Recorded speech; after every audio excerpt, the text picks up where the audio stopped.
A crown gleams in the torchlit halls of Constantinople, but it's the cunning mind of Empress Theodora that holds true power. Welcome to Why Did Byzantine Wives Like Theodora Wield Such Influence? A journey into the intrigue of an empire. Grab a cup of tea, take a seat, and dive into this captivating tale.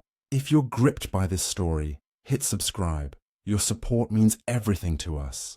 In the heart of the Byzantine Empire, where golden mosaics shimmered and political plots simmered, one woman rose from the shadows to command an empire's destiny. Let's dive into the story of Theodora, a name that echoes through history as the most powerful empress of Byzantium. Born around 500 CE, Theodora's early life was far from royal. She was the daughter of a bear trainer in Constantinople's Hippodrome, a gritty world of chariot races and rowdy crowds. Her childhood was marked by poverty and survival, performing as an actress and dancer in a society that scorned such roles as scandalous. Yet, it was this unlikely beginning that shaped her resilience and sharp intellect, setting the stage for her extraordinary influence. This chapter explores how Theodora's humble origins and early struggles forged a woman who would captivate an emperor and reshape an empire. Theodora's world was the bustling capital of Constantinople, a city of opulence and danger, where the emperor's palace stood steps away from the raucous Hippodrome. As a young woman, she navigated a society rigid with class divides, where women, especially actresses, were often dismissed or worse. Historical accounts, like those of Procopius, describe Theodora's early career with a mix of awe and disdain. She was a performer who charmed audiences with her wit and beauty, but also a woman who learned to wield influence in a man's world. By her teens, she had traveled to North Africa as the mistress of a governor, gaining exposure to politics and power. When she returned to Constantinople, she caught the eye of Justinian, a low-born but ambitious nephew of Emperor Justin III. Their meeting wasn't just chance, it was a collision of two brilliant minds, both hungry to defy their origins. What made Theodora's rise so remarkable? It wasn't just her beauty, though her striking features, dark eyes, graceful poise, drew attention. It was her ability to read people and situations, honed in the cutthroat world of the Hippodrome. For example, she once mediated a dispute between rival factions, the Blues and Greens, using her charm to calm tensions, a skill she'd later apply to imperial politics. Justinian, smitten and ambitious, saw in her a partner, not just a consort. Despite laws banning senators from marrying actresses, he persuaded his uncle to change the law, marrying Theodora in 525 CE. This wasn't just a love story, it was a strategic alliance. Theodora's street smarts complemented Justinian's legal mind, creating a power couple that would redefine the empire. To make this relatable, think of someone you know who overcame a rough start. Maybe a friend who hustled through tough jobs to achieve something big. Theodora's story is like that, but on an imperial scale. She didn't just climb the social ladder, she rebuilt it. Her influence began to show even before she was empress, advising Justinian on political alliances and public image. For instance, she pushed him to align with the Monophysite Christians, a controversial sect, gaining their loyalty and broadening his support. This wasn't blind ambition. She understood the empire's diverse peoples and how to unite them. As we wrap up this chapter, Theodora's journey from the Hippodrome to the palace sets the stage for her unprecedented influence. She wasn't just a wife, she was a co-ruler in all but name, shaping laws, faith, and survival.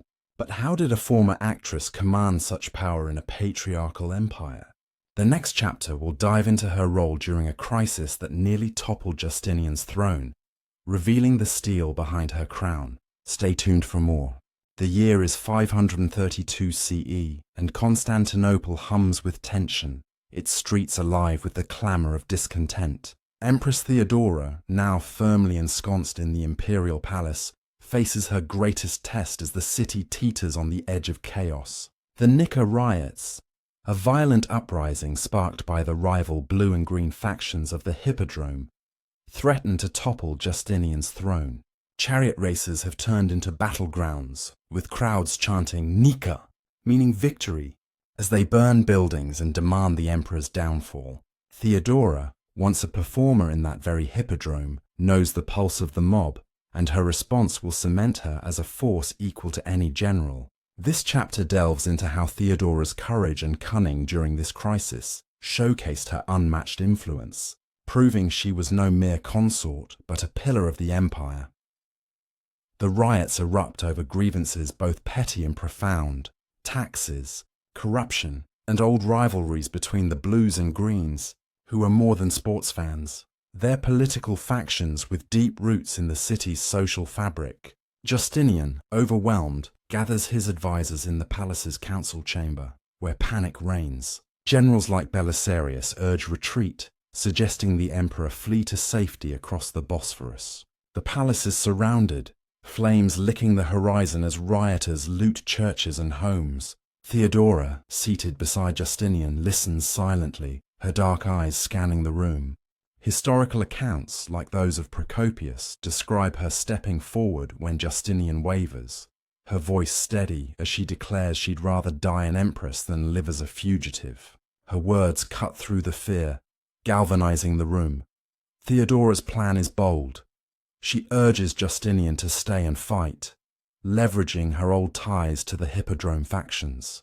She knows the Blues, once her allies, can be swayed, and sends trusted agents to negotiate with their leaders, offering pardons and gold. Meanwhile, she advises Belisarius to focus on the Greens, the more violent faction, using the army to corner them in the Hippodrome. Her strategy is ruthless yet precise: divide the mob, weaken their unity. She personally oversees messages to key figures, her knowledge of the city's underbelly guiding her choices. For instance, she contacts a former actress friend, now married to a Blue leader, ensuring their loyalty shifts back to the throne. As the riots rage for days, Theodora remains in the palace, not as a bystander but as a strategist. She coordinates with Justinian's spies, tracking the rioters' movements through reports whispered in candlelit corridors. When Belisarius launches his assault, trapping thousands in the Hippodrome, Theodora's influence is evident in the precision of the plan. Her insistence on sparing key Blue leaders prevents a total massacre, preserving political balance. The death toll is staggering, with tens of thousands killed, but the empire is saved. Justinian's throne and Theodora's legacy stand firm. Her role doesn't end with the riot's suppression. Theodora takes charge of the aftermath, pushing Justinian to rebuild the city, including the magnificent Hagia Sophia, which had been damaged in the chaos. She meets with architects, her vision for a grander cathedral reflecting her ambition to restore the empire's glory. Her influence extends to the people too. She visits the wounded, distributes aid, and speaks directly to survivors, her presence calming a city scarred by violence. Her actions show a blend of compassion and calculation, ensuring loyalty from a battered populace. Theodora's defiance during the Nika riots marks her as a co-ruler in spirit, her decisions shaping the empire's survival. As the dust settles, she emerges not just as Justinian's wife, but as his equal, her resolve a beacon in a darkening world. The next chapter will explore her impact on Byzantine law and society, where her voice reshaped justice and faith. Constantinople's golden domes gleam under the midday sun, a testament to the empire's resilience after the Nika riots. Empress Theodora, her influence now undeniable, turns her sharp mind to the laws and beliefs that bind the Byzantine world. No longer just a survivor of the Hippodrome or a crisis strategist, she becomes a force in the imperial court, shaping policies that echo through centuries. Her background as a woman of humble origins gives her a unique perspective, allowing her to champion causes others overlook. This chapter explores how Theodora wielded her power to reform laws, protect the vulnerable, and navigate the treacherous waters of religious disputes. cementing her legacy as a transformative figure in a male-dominated empire. Theodora's influence on Byzantine law begins with her fierce advocacy for women, a group often marginalized in the empire's rigid hierarchy. She pushes Justinian to revise outdated legal codes, focusing on protections for the powerless. For instance, she spearheads changes to inheritance laws, ensuring widows and daughters can retain property, a radical move in a society where men held sway. Historical records, like those in the Justinian Code, show her hand in decrees that outlaw forced prostitution, a cause close to her heart given her own past in the entertainment world. She establishes shelters for women escaping exploitation, funding them with imperial coin and personally visiting to ensure their care. Her compassion is strategic too. By uplifting women, she builds a loyal base among the empire's lower classes. Beyond social reforms, Theodora dives into the empire's religious battles, a minefield of power and faith. The Byzantine Empire is torn between Orthodox Christians and the Monophysites, who differ on the nature of Christ's divinity. Theodora, a Monophysite sympathizer, uses her influence to shield this minority sect from persecution. She hosts secret meetings with Monophysite bishops in the palace, away from the prying eyes of Orthodox patriarchs. When Justinian, under pressure from the church, considers cracking down on the sect, Theodora persuades him to grant them protections, arguing that unity strengthens the empire. Her diplomacy prevents open conflict, though it earns her enemies among the clergy, who whisper of her undue sway. Her religious influence extends to appointments, a subtle but powerful tool. Theodora backs candidates for key bishoprics, ensuring Monophysite-friendly leaders gain prominence. For example, she supports the rise of a bishop in Antioch, a Monophysite stronghold, securing their loyalty to the throne. Her actions aren't purely ideological. She knows religious divisions can fracture the empire, and her interventions keep the peace. Yet her bold moves spark tension with Justinian's advisors, who see her as overstepping her role. Theodora, unfazed, navigates these rivalries with a performer's grace, charming doubters while quietly outmaneuvering foes. Theodora's legal and religious reforms aren't without personal risk. She faces accusations of heresy from Orthodox leaders and criticism from nobles who resent her low-born roots. Yet she counters with public acts of piety, attending services in the Hagia Sophia and donating to charities, her presence a blend of devotion and defiance. Her ability to balance these roles, reformer, diplomat, empress, shows her mastery of power. She even commissions artworks like mosaics in Ravenna, depicting her as a divine figure, her crown rivaling Justinian's in splendor. As Theodora reshapes the empire's laws and faith, she faces a new challenge, whispers of scandal tied to her past. Courtiers and enemies, like the historian Procopius, spread tales of her early life to undermine her authority. Theodora, ever resilient, turns these attacks to her advantage, using her story to connect with the people. Her reforms, from protecting women to stabilizing faith, reflect a woman who sees power not as privilege, but as responsibility. The next chapter will delve into her diplomatic triumphs, where she navigates foreign threats and internal betrayals to secure Byzantium's borders. The Byzantine Empire's borders stretch across a turbulent world, with enemies lurking in Persia, the Balkans, and beyond. In Constantinople's glittering palace, Empress Theodora emerges as a master of diplomacy, her sharp mind navigating threats that could unravel Justinian's reign. Her influence, already felt in laws and faith, now extends to the empire's foreign affairs, where her cunning and charisma turn potential disasters into triumphs. Far from a decorative figure, Theodora commands respect from ambassadors and spies alike, her low-born roots giving her an edge in reading motives and forging alliances. This chapter uncovers how Theodora's diplomatic prowess secured Byzantium's stability, outwitting rivals and turning enemies into uneasy allies. Theodora's diplomatic stage is set against a backdrop of tension. The Persian Empire, under King Khosrow I, presses against Byzantine territories, demanding tribute and threatening war.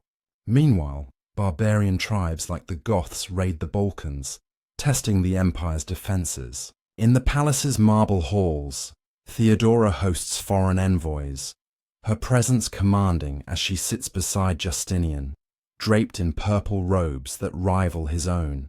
Historical accounts, such as those from John of Ephesus, describe her greeting Persian ambassadors with a blend of charm and steel, offering hospitality while subtly reminding them of Byzantium's military might.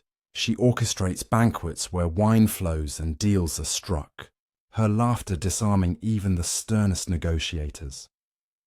One of Theodora's boldest moves comes during a Persian embassy in 537 CE.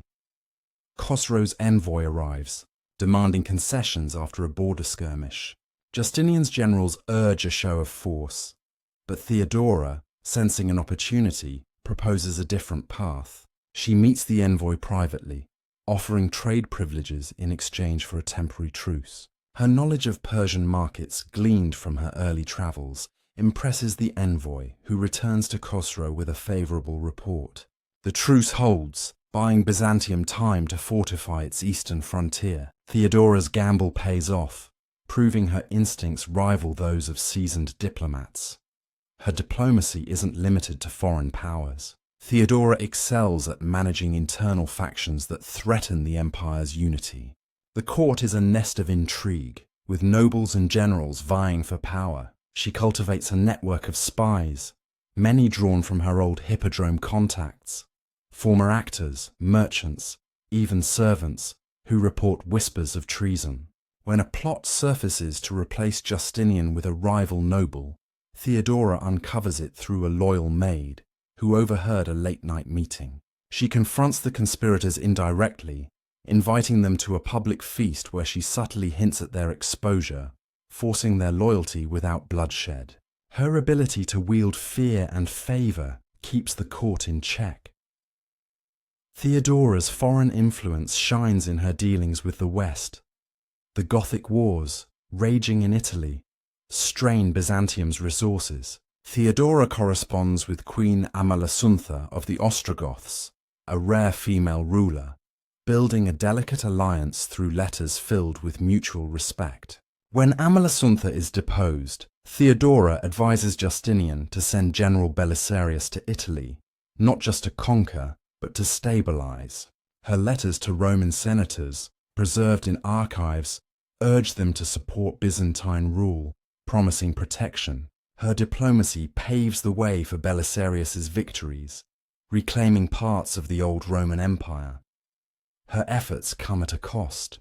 Rivals in the court, envious of her sway, spread rumors of her manipulating Justinian for personal gain. Persian spies, wary of her influence, attempt to bribe her attendants, but Theodora's loyalty to the empire is unshakable. She counters by strengthening ties with border tribes, offering them land to guard against Persian incursions. Her ability to juggle multiple fronts, Persia, the Balkans, Italy, and the court, shows a mind as strategic as any general's. Her every move calculated to protect Byzantium's fragile unity. Theodora's diplomatic triumphs solidify her as a co-ruler, her voice shaping the empire's survival. As she navigates these high-stakes games, a new challenge looms. Her own health begins to falter, threatening her legacy. The final chapter will reveal how Theodora faced her mortality, ensuring her influence endured beyond her life. The golden light of Constantinople's Hagia Sophia bathes Empress Theodora as she stands beneath its soaring dome, her health waning but her spirit unbroken. By 548 CE, whispers of illness, likely cancer, as hinted by historical sources, shadow her days. Yet her influence over the Byzantine Empire remains a towering force. Theodora, once a Hippodrome performer, has reshaped laws, steadied faith, and outwitted enemies, proving that a woman of humble origins could rival any emperor. As her life nears its end, she focuses on securing her legacy, ensuring her reforms and alliances endure. This final chapter unveils how Theodora faced her mortality, cemented her impact, and left a blueprint for power that echoed beyond her death, revealing the full scope of her extraordinary influence. Theodora's declining health does not dim her resolve. From her chambers, adorned with silks and mosaics, she summons Justinian and key advisors to finalize her vision for the empire. She dictates letters to ensure her laws protecting women, widows' rights, bans on forced prostitution remain enshrined in the Justinian Code. She insists on appointing loyal overseers, like a trusted jurist named Tribonian, to enforce these decrees after her passing. Her foresight is meticulous. She knows the court's nobles, still resentful of her low-born roots, might undo her work. To counter this, she cultivates a cadre of female allies, former actresses, merchants' wives, even nuns, who vow to uphold her shelters for vulnerable women, spreading her influence through the empire's social fabric. Her religious legacy is equally strategic. Theodora, a lifelong monophysite supporter, meets secretly with bishops to secure their sect's safety. She persuades Justinian to issue a decree granting monophysites limited autonomy, defying Orthodox patriarchs who branded her a heretic. She also funds monasteries in Syria and Egypt, monophysite strongholds, ensuring their loyalty to her memory. Her diplomacy here is subtle. She avoids open conflict with the Orthodox Church, but plants seeds for coexistence. For instance, she arranges for a monophysite scholar to join the Hagia Sophia's clergy, blending factions under imperial unity. These moves, recorded by John of Ephesus, reveal her as a master of balancing faith and power. Theodora's diplomatic triumphs also demand her final attention. With Persia and the Goths still threatening Byzantium, she writes to border chieftains, offering gold and titles to guard the empire's frontiers. Her letters to Roman senators in Italy, urging loyalty to Justinian's reconquests, are dispatched with seals bearing her image, a crowned empress equal to her husband. She even resolves a lingering court conspiracy, unmasking a noble named Hypatius, once spared during the Nika riots, who plotted against Justinian. Using her spy network, she exposes his plans, and he's quietly exiled, her last act of protecting the throne. Her ability to outmaneuver foes, even from her sickbed, shows her unyielding grip on power. As her illness worsens, Theodora commissions a final mosaic in the Basilica of San Vitale in Ravenna, depicting her and Justinian as divine rulers, their crowns gleaming with equal splendor. This artwork, still visible today, is her bold statement to history. She was no mere consort, but a co-emperor. She also mentors a young niece, Sophia, grooming her to influence the court after her death. Sophia, later an empress, carries Theodora's fire, ensuring her reforms persist. Theodora's final days are spent in the palace, surrounded by loyal attendants, her voice weak but commanding as she dictates her will, bequeathing funds to her shelters and churches. Theodora dies in June 548 CE, her passing mourned by Constantinople's masses who saw her as their champion. Justinian, devastated, weeps openly, a rare display for an emperor. Her funeral procession winds through the city, with crowds chanting her name, a testament to her connection with the people. The empire she helped shape, through laws, faith, and diplomacy, stands stronger, its borders secure, its laws fairer. Procopius, her critic, begrudgingly notes her impact, writing that she held the empire in her hands. Her legacy endures in the Justinian Code, the Hagia Sophia's grandeur, and the monophysite communities she protected. Theodora's story reveals why Byzantine wives like her wielded such influence. They seized power through intellect, courage, and unrelenting will. From Hippodrome dancer to co-ruler, she defied a patriarchal world, her low-born roots fueling her empathy and cunning. Her reforms, alliances, and defiance of death's shadow made her a legend. Her mosaics a mirror to her soul. If this tale of power and triumph gripped you, hit that subscribe button Your support means the world. Comment below, what inspired you most about Theodora? Join us for more epic histories